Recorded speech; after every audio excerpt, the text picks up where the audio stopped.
Please, everyone, take time to read our disclaimer.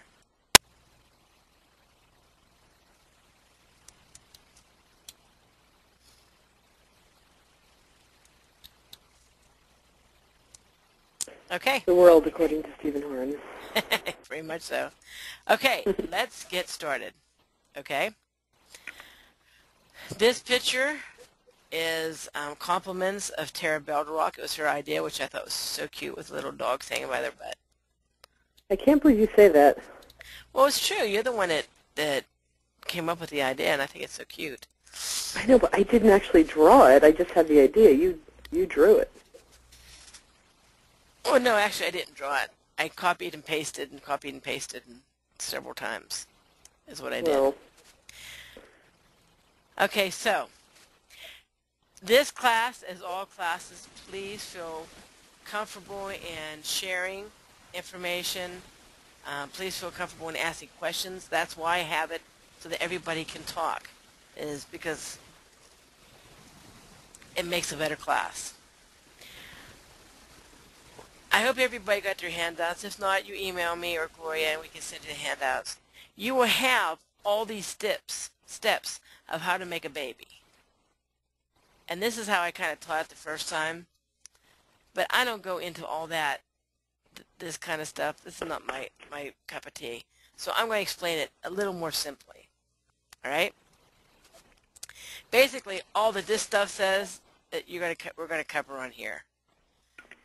For the woman, what happens is the pituitary gland, which is a gland in the brain, or at the base of the brain, it will produce a hormone that causes an egg to start to develop. And it doesn't move like it says here. It looks like it's moving here. It's wherever it's from, it develops there. And it gets larger and larger and larger until it shoots out, kind of like, for lack of a better word, like squeezing a zit, it just like propels out of the follicle, and the end of the fallopian tubes kind of wave the hairs, and it kind of sucks it up, and the egg starts going down the fallopian tube. It's estrogen that also helps this egg to mature. Then the pituitary gland helps the body produce testosterone and, what's that word? The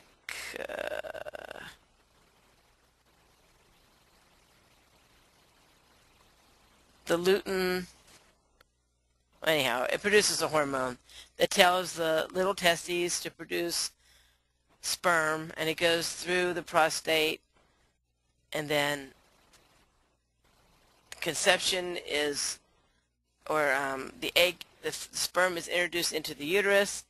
By that time, the egg is further down the fallopian tubes, where the sperm reaches it. It starts dividing, and as it divides, it goes down the fallopian tube, embeds into the wall of the uterus. Then progesterone, through this little thing that's left over, the sac of where the egg came from, and from the female body, produces progesterone that makes this lining get nice and thick and retains the pregnancy. Does everyone now know how to make a baby? So the reason why I told you all this is because any one of these steps, if they are missing, you have a problem with fertility. Fertility happens when this is all orchestrated. Okay? So we're going to kind of take them one by one. Now, before you even worry about going out to dinner and going to a movie and getting all romantic and stuff like that, I believe that it's a really good way for a person to prepare for the baby is 9 months to a year before they decide they're going to conceive the baby. I would have them try to build up the health of their bodies so that the DNA that they offer the baby will be healthy. Mary, I hate to interrupt, but somebody had a question about the last thing. Okay. Somebody said, so by the time it makes it to the uterus, the egg is no longer viable? It's already a baby. Oh, you mean if it isn't, if, like, if you don't get pregnant up in here, the chances you getting pregnant in the uterus are like almost none.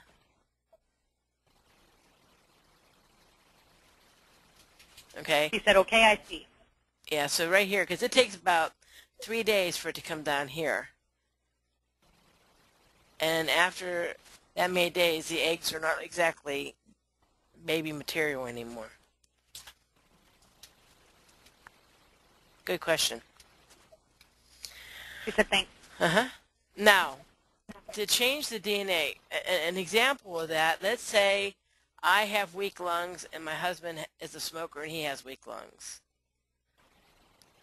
When we have children, the DNA that we both offer is going to be no healthier than what we are if we don't change anything. So that way that baby will probably have as weak, if not probably weaker lungs than what we have. However, if I would take all the herbs I need for my lungs, my husband would quit smoking and take all the herbs that he needs for his lungs for about 9 months to a year, the DNA that we will offer that child would be stronger, of stronger lungs than what either one of us has. The potential is there. I mean, there's a lot of factors if you digest it, of course, and stuff like that, but you can change the DNA that you donate to the baby. However, as soon as that baby is conceived, that genetic weakness on the lung cannot be changed.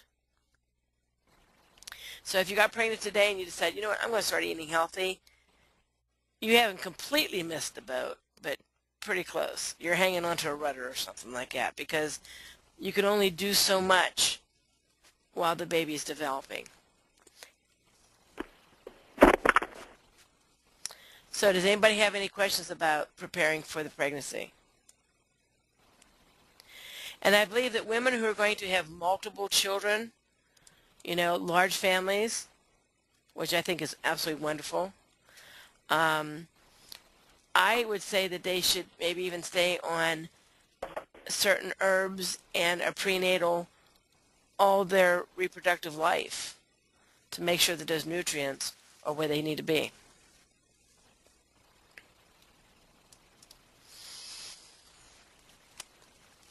Okay, let's talk about ovulation.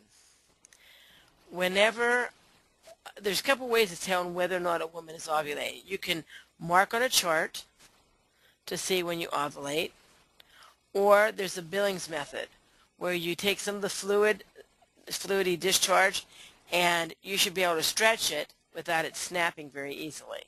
It should have a nice stretch to it. During those 2 times, you know that you are fertile. We have, Tara, you're going to have these charts on your website, right? Yes, ma'am. Okay. So if anybody wants these charts, she'll be able to take care of it. And they won't have November, December. You'll be able to fill it out. It'll be nicer than these ones. Okay. Any questions about ovulating?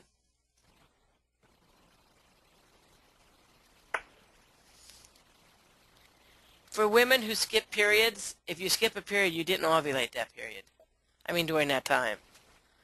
And I have women who have come to me sometimes who only have 1 or 2 periods a year. And that's quite a bit of work, but you can get it that you're straightened out. Okay, this is another thing. Most people don't care the sex of the baby, and I kind of like grab bags all my life, so whatever comes, I kind of like game a chance, as it were, when it comes to having babies. But there's some people that, for instance, my granddaughter is going to absolutely be devastated if she has another little brother instead of a little sister. So. Somebody has a comment. Okay. Somebody said DNA is a blueprint of your body, and you're born with it. I didn't believe you could change it. You can't after you're conceived. That's why I said you should prepare. So you cannot change your own DNA, but what you can do is change the DNA that you will be donating to the baby.